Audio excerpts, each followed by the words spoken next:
Olá, amigos de Carta Capital, sejam bem-vindos. Meu nome é Rodrigo Martins, eu sou um dos editores da revista e hoje eu estou na companhia do ministro-chefe da Secretaria-Geral da Presidência, Guilherme Boulos. Seja muito bem-vindo, ministro. Obrigado, Rodrigo. Prazer estar com você aqui, com todo mundo que acompanha a Carta Capital. Tá ótimo, é sempre um prazer tê-lo aqui conosco.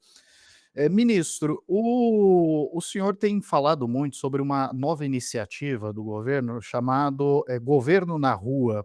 De que se trata exatamente essa proposta?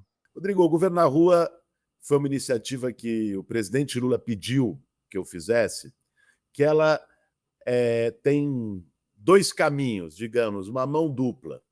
De um lado, a proposta é levar os programas, as iniciativas, as realizações do governo federal para todos os territórios do país.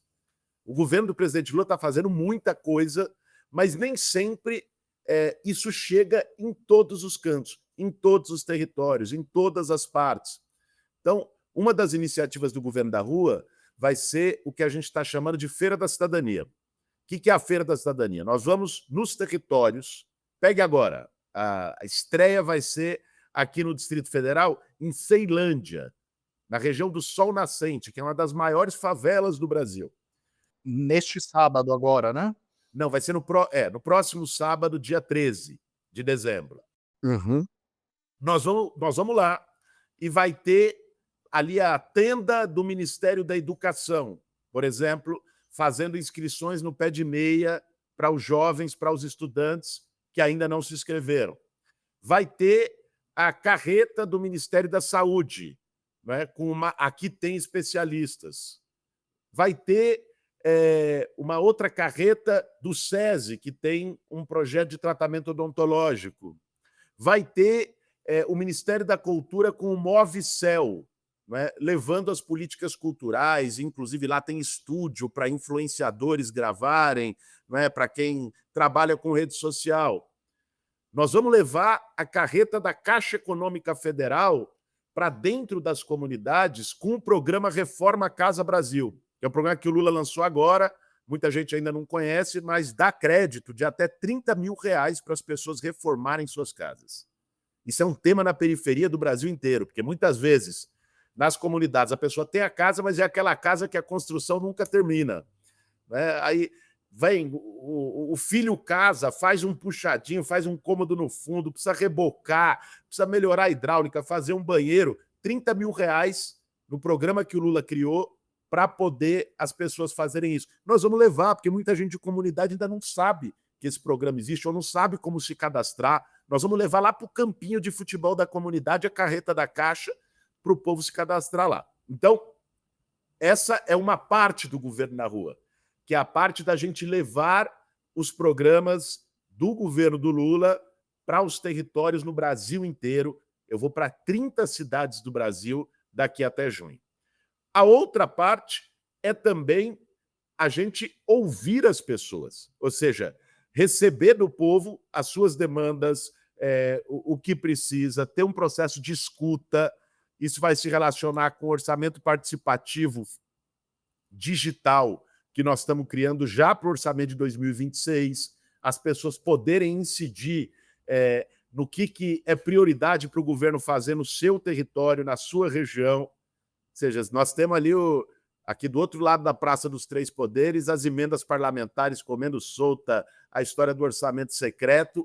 Bom, vamos fazer o orçamento do povo, né? E é isso que nós vamos fazer também, escutando as pessoas. Então, é mão dupla. O governo levar os seus programas e, ao mesmo tempo, estar aberto para o povo, né, apresentar suas demandas. Isso vai ser o governo na rua, resumidamente. O senhor mencionou, o orçamento secreto. A relação do governo com o Congresso parece um pouco tumultuada nos últimos tempos, né. O Congresso acaba de derrubar os vetos do presidente Lula ao PL do licenciamento, também promete ali se insurgir no Senado contra a nomeação de Jorge Messias para o Supremo Tribunal Federal. Como que o senhor acha que o governo deve lidar com esse constante tensionamento que tem no Congresso? O caminho é pelas ruas? Deixa eu te falar, Rodrigo, nós temos uma situação em que o Lula se elegeu presidente da República com 60 milhões de votos mas o campo que elegeu o Lula, o campo progressista, que estava na frente para eleger o presidente Lula, não tem nem um terço da Câmara dos Deputados. Nós temos 130 votos ali na Câmara nos dias bons, vamos falar assim. E tem que fazer composição. Não é? É um governo de coalizão. Para poder governar, o Lula teve que compor com partidos que não o apoiaram. União Brasil não apoiou o Lula e tem ministério. O PP, o Republicanos, o MDB, o PSD, nenhum desses partidos apoiaram o Lula e hoje compõem o governo. E compõe o governo porque o governo precisa construir maioria para além da sua base de apoio original para aprovar os projetos. Você acha que se o governo tivesse só em pé de guerra com o Congresso, a gente teria conseguido aprovar a maior realização desse mandato, que foi zerar imposto de renda do povo para quem ganha até R$ 5.000 e começar a taxar super rico? Nós estamos falando de uma dívida histórica do Estado brasileiro. É fazer os privilegiados botarem a mão no bolso, os privilegiados começarem a pagar a conta nesse país e aliviar um pouco os mais pobres, os trabalhadores e parte da classe média, né? Então, isso foi uma medida histórica. Agora, coincidentemente, esse projeto ele foi aprovado depois de mega manifestações que questionavam justamente o comportamento do Congresso naquela proposta, né, da PEC da impunidade e mesmo nas movimentações por anistia ao ex-presidente Jair Bolsonaro, né. É aí que eu ia chegar, sabe? Eu acho que tem uma parte que é o trabalho de diálogo e busca de composição com o Congresso, é o trabalho que a ministra Gleisi tem feito, não é um trabalho fácil, né? Depois que as emendas parlamentares se tornaram regra, a realidade é que se tornou mais difícil. Com emenda impositiva, com uma parte do Congresso querendo abocanhar o orçamento da União e criar dificuldades, ou seja, para a governabilidade, não é um diálogo fácil. Então tem um papel que é de negociação, que é de diálogo. Agora, existe um papel de mobilização social. O exemplo que você trouxe é inegável. Eu não estava ainda como ministro, mas ajudei a convocar as mobilizações contra a PEC da blindagem. E fizemos isso contra a PEC da blindagem e a anistia. E aquelas mobilizações que levaram mais de 1 milhão de pessoas às ruas no Brasil inteiro, aquelas mobilizações foram decisivas, não só para 2 semanas depois ser aprovado o projeto do imposto de renda, que estava 6 meses parado na gaveta na Câmara, como também para enterrar a PEC da blindagem e ter colocado um freio no projeto de anistia que os bolsonaristas estavam todos assanhadinhos. Então, naturalmente, o papel da sociedade, da mobilização, isso nós temos dito, por exemplo, em relação à escala 6x1. O lobby para poder barrar o fim da escala 6x1 é brutal. Das grandes associações empresariais, das grandes associações comerciais, e atuam. Se a gente não conquistar maioria social, pressão social nas redes, nas ruas, dificilmente nós vamos conseguir acabar com a escala 6x1. E, Essa é uma agenda prioritária para 2026? sem sombra de dúvidas, ontem eu, a ministra Gleisi, o ministro Sidônio, o ministro Marinho, junto com parlamentares que tiveram projetos em relação ao fim da escala 6x1, desde a Érica Hilton até o senador Paim e outros parlamentares que participaram conosco, Reginaldo Lopes, a Dayana, todos eles, nós nos reunimos aqui no Palácio do Planalto, porque foi apresentado um relatório pelo deputado Luiz Gastão, na subcomissão da Câmara, que foi uma comissão criada para o projeto do fim da escala 6x1 e o relatório dele mantém a escala 6x1. É inaceitável. E nós fizemos uma coletiva de imprensa aqui no Palácio do Planalto, reafirmando a posição do governo contra a escala 6x1 e colocando como uma prioridade de agenda, uma prioridade de agenda do Lula, acabar com a escala 6x1, e nós vamos jogar peso nisso ao longo do ano legislativo. Outra agenda que o senhor tem essa semana são com os entregadores de aplicativo, né. O que o governo está discutindo, planejando oferecer para essa categoria e como que você avalia, inclusive, a relação do governo com esses trabalhadores plataformizados nos últimos anos? Deixa eu te falar, Rodrigo, e aí não é o governo do Lula. A esquerda, no mundo inteiro, tem tido dificuldades de construir relações com o novo mundo do trabalho. O que é o novo mundo do trabalho? São trabalhadores informais, muitos fazendo pequenos empreendimentos locais. Pega lá, a mulher que abre um salão de manicure na garagem da casa na periferia, né? Esse microempreendedorismo, esse nanoempreendedorismo de que tanto se fala.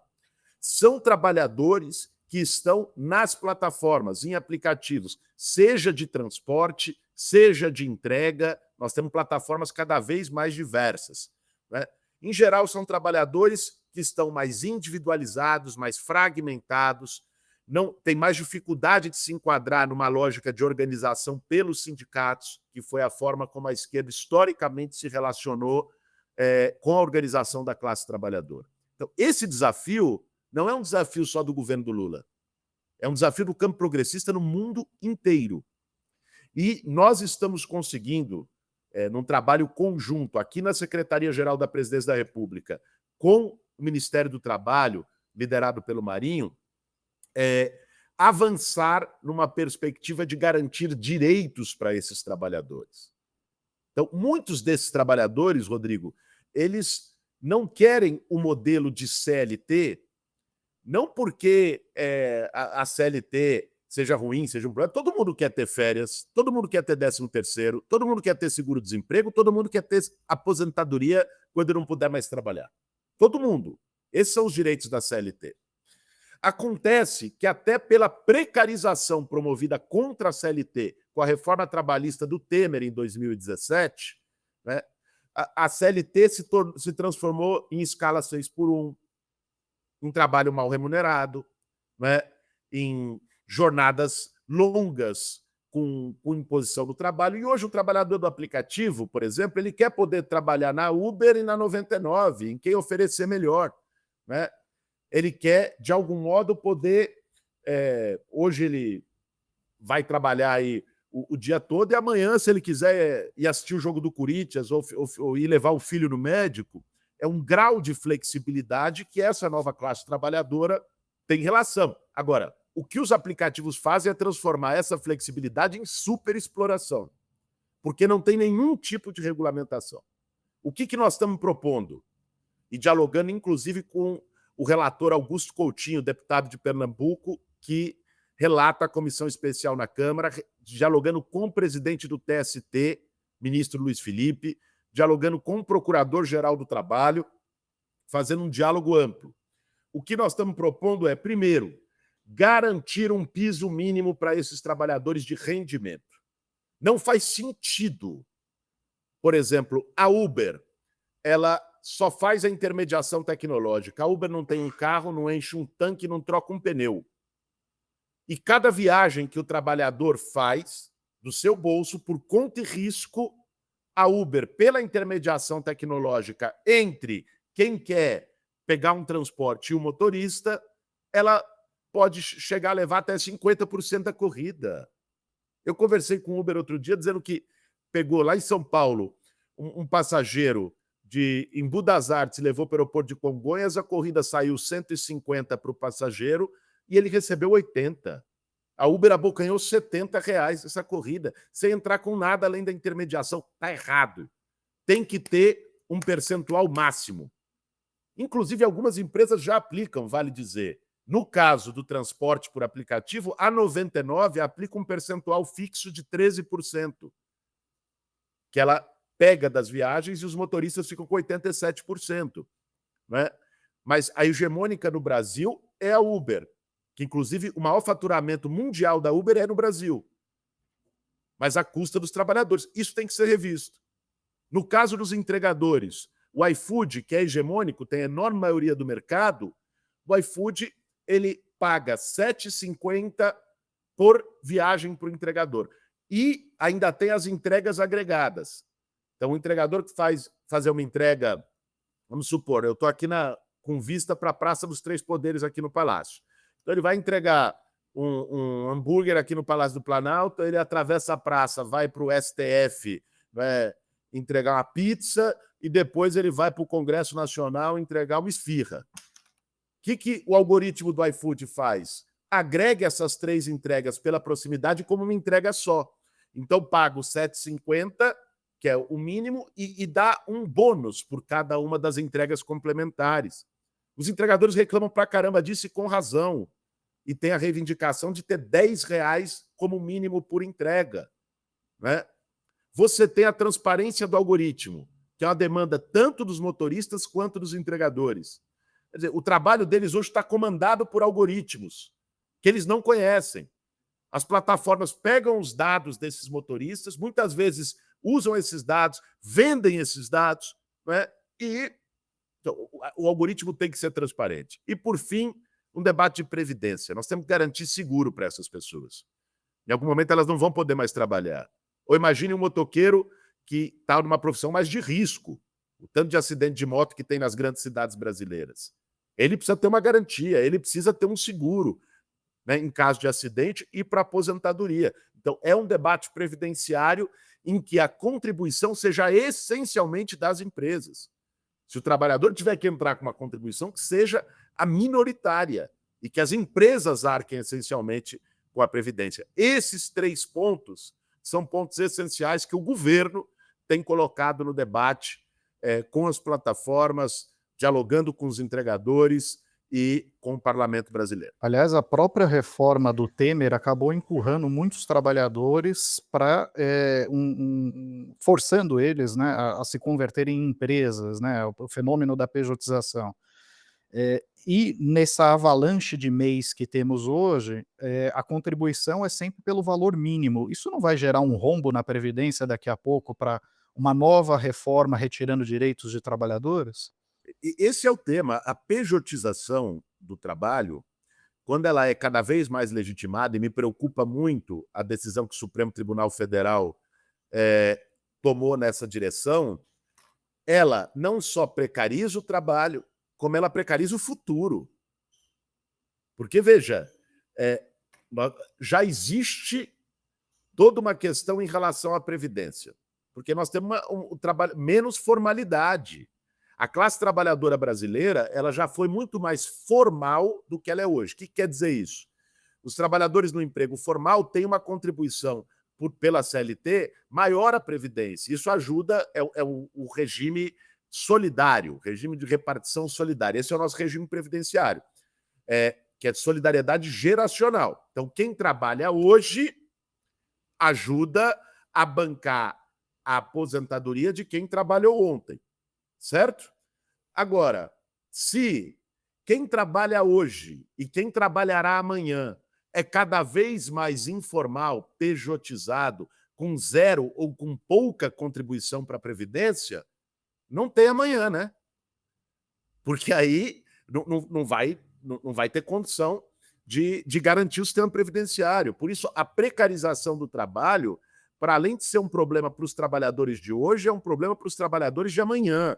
A pejotização se insere aí, todas as formas de informalidade que são estimuladas pela reforma trabalhista e pelo desmonte da CLT promovido pela reforma trabalhista do Temer em 2017, expressam isso, são uma ameaça ao futuro. Vamos falar um pouquinho sobre o cenário eleitoral de 2026. Nós tivemos a recente prisão do ex-presidente Jair Bolsonaro e, ao contrário do que se propagava, não houve qualquer comoção, convulsão social como o campo bolsonarista pregava, né? Mas qual é a força hoje que tem o bolsonarismo? Qual é o peso que essa extrema-direita vai ter nas eleições do próximo ano? Olha, eu acho que cada vez mais o bolsonarismo perde capacidade de mobilização. É verdade, eles já foram capazes de lotar praças, lotar avenidas com as suas pautas e tudo mais. Agora, pegue ao longo desse ano, você vê um declínio da capacidade de mobilização bolsonarista, culminando em que a prisão do Bolsonaro não gerou qualquer tipo de comoção social. E eu acho que também aí, nesse caso, o episódio da solda da tornozeleira Ajuda, porque é o seguinte, cara, se alguém... A prisão é injusta, o que eles diziam, né? A prisão é injusta, a prisão é injusta. Meu amigo, né? O cara estava tentando fugir. Qual era a justificativa da preventiva que o Alexandre de Moraes tinha dado para ele, da prisão preventiva, aquele domiciliar, né? Era o risco de fuga. Tanto é que tinha botado a Polícia Federal na porta do condomínio dele, na porta da casa dele. Os bolsonaristas fizeram um escândalo, como pode e tal, não há risco de fuga. Meu caro, aquele vídeo, o cara tentou soldar a tornozeleira. Por que ele tentou soldar a tornozeleira? Por curiosidade? Por experimento químico, experimento em serralheria? Não, ele tentou soldar a tornozeleira porque ele queria fugir, né? Isso é a coisa mais óbvia. E eu acho que aquela confissão dele em vídeo desarmou até os bolsonaristas mais fanáticos. Aí não tem como defender, entendeu? Por isso eu acho que eles terminam o ano muito desmoralizados, né? No Natal dos bolsonaristas esse ano vai ter peru de Natal, porque o Lula melhorou a vida do povo, então peru de Natal vai ter para todo mundo. Mas vai ter muita desmoralização e choro também, porque não há mais como defender o bolsonarismo depois de todos esses episódios. Bom, mas alguém deve assumir esse espólio político e disputar as eleições. Quem o senhor acredita que vai ser o adversário de Lula? Eu acho que hoje quem se coloca como candidato à presidência é o Tarcísio de Freitas, né? Ele se coloca, o governador de São Paulo. Acho que está trabalhando dia e noite para ser candidato à presidência da República, né? Agora, ele fica também, né, nessa coisa em cima do muro, com medo de se colocar, porque ele sabe da força do presidente Lula, que ele sabe do sucesso do presidente Lula. Aliás, se tivesse um pingo de gratidão, agradeceria o Lula diariamente, porque esse sucesso do presidente Lula significou um investimento de mais de 150 bilhões no estado de São Paulo, com PAC e várias obras, né? Então, ele sabe da força que o presidente tem, além da narrativa que ele possa construir em cima de um caminhão de som ao lado do Malafaia, na vida real, ele sabe que o governo do Lula é muito forte, tem um apoio social muito sólido, por isso que ele fica nessa oscilação de vai não vai. Mas eu acredito que o candidato da direita e do sistema será Tarcísio de Freitas. É o candidato da Faria Lima, é o candidato dos bancos, é o candidato das fintechs, é o candidato das bets e é o candidato do bolsonarismo. Agora, um tema que sempre é sensível para o governo e a esquerda como um todo é o tema da segurança pública, né? E os governadores bolsonaristas, de um modo geral, têm insistido muito numa tecla de ampliar a repressão, de classificar as organizações criminosas como terroristas, né, seguindo aquela toada do Trump, né? Como que o senhor acredita que o governo deve enfrentar esse debate? O governo deve enfrentar com a seriedade e a coragem que tem enfrentado até aqui. Vamos lembrar uma coisa. Desde a Constituição de 88, a responsabilidade pela segurança pública ela é dos estados. Os estados detêm o controle da Polícia Militar, da Polícia Civil, da Polícia Técnico-Científica, dos grandes instrumentos de combate ao crime. O governo federal tem a Polícia Federal, que só entra em crimes federais. Crime organizado em crimes federais. Então, o dia a dia da segurança pública, a responsabilidade é dos estados. Nenhum presidente da República, até agora, teve a coragem que o Lula teve com a PEC da segurança. Porque, vamos dizer assim, você assumir para si e matar no peito o tema da segurança pública não é fácil. É um tema espinhoso. Não é fácil de resolver. E o Lula chegou e mandou uma PEC da segurança pública para o Congresso, dizendo, vamos puxar mais responsabilidade para o governo federal, porque os estados sozinhos não dão conta. O crime organizado hoje é nacional, é internacional, é transfronteiriço. Nenhum estado sozinho tem condição de combater. Nesse ponto, eu concordo com governadores que disseram isso. Olha, nós sozinhos não temos condição, é verdade. O que eu acho muito curioso é esses mesmos governadores, por politicagem, terem sido contra a PEC da segurança pública. que justamente dá mais instrumentos e condições para o governo federal entrar. E mais, além da PEC da segurança, que ontem eu vi o Tarcísio indo lá no Congresso Nacional fazer discurso contra a PEC da segurança. Tenha santa paciência. Aí depois o Cláudio Castro vai lá para a imprensa dizendo: não, nós estamos sozinhos, o Rio está sozinho. Aí quando o governo federal coloca um instrumento para ajudar, ele é contra. Não, o próprio Derrite foi escalado para desfigurar o projeto antifacção. Pois é, para um projeto que era antifacção e virou, na mão do Derrite, um projeto anti-investigação, um projeto de blindagem ao crime organizado. Ele queria tirar o poder da Polícia Federal de combater o crime organizado. A Polícia Federal teria que pedir licença para os governadores para investigar as fintechs da Faria Lima, como fez na Operação Carbono Oculto, né, que estavam lavando dinheiro para o crime.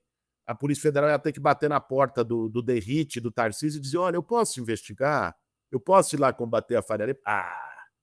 Gente, isso aí inclusive cheira mal, né? Porque quem quer isso aí quer por alguma razão, que ainda não veio a público. Enfim, o Derrite não conseguiu chegar a esse ponto porque houve reação da sociedade. Mas mesmo assim, no relatório dele, na sexta versão do relatório, ele ainda tira recursos da Polícia Federal, que é o que a gente espera que seja corrigido no Senado com o relatório do senador Alessandro Vieira. Ministro, eu sei que o senhor tem um compromisso agora, e estamos nos aproximando do horário combinado, mas eu gostaria de saber se o senhor tomou uma decisão sobre 2026. Pretende se candidatar a algum cargo eletivo ou permanecerá como ministro? Rodrigo, eu entrei no Ministério, aqui na Secretaria-Geral da Presidência, em outubro. Se eu tiver que ser candidato ano que vem, eu tenho que sair pela legislação eleitoral, me desincompatibilizar do cargo em abril. E é muito difícil você conseguir fazer um trabalho com começo, meio e fim em tão pouco tempo. Por isso, a minha perspectiva é ficar até o fim com o presidente Lula. Essa é a minha perspectiva. Agora, eleição nós vamos discutir o ano que vem. Eu tenho também compromisso e responsabilidade de ajudar a construir o Palanque em São Paulo, que é o estado com maior população, maior número de eleitores no país. Mas, no que depende da minha vontade, da minha perspectiva, eu pretendo ficar até o fim e apoiar as candidaturas do nosso campo, além, lógico, de trabalhar pela reeleição do presidente Lula. Caso o Tarcísio se lance mesmo na aventura presidencial, a esquerda tem chances reais de levar o estado de São Paulo? Eu acho que a esquerda tem. Eu acho que a esquerda tem chances reais numa coalizão, numa composição, certo? Buscando ampliar condições efetivas de disputar para valer o estado de São Paulo, até porque qual foi a realização do Tarcísio?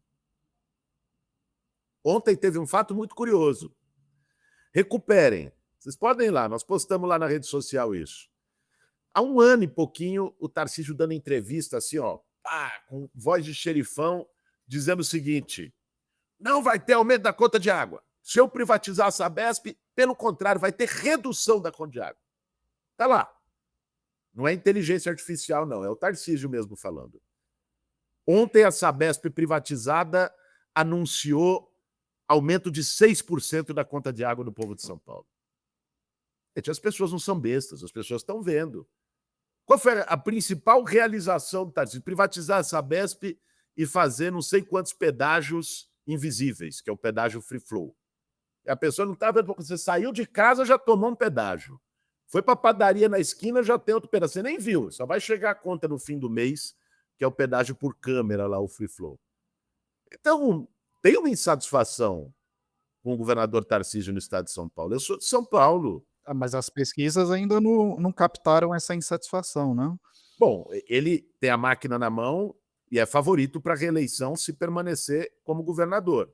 Mas quando você entra num debate eleitoral e numa campanha, as coisas vêm à tona. Quando você está jogando enquanto governador, você joga praticamente sozinho, porque a oposição na Assembleia Legislativa é muito minoritária, não tem todo o espaço e o microfone para poder trazer essas questões.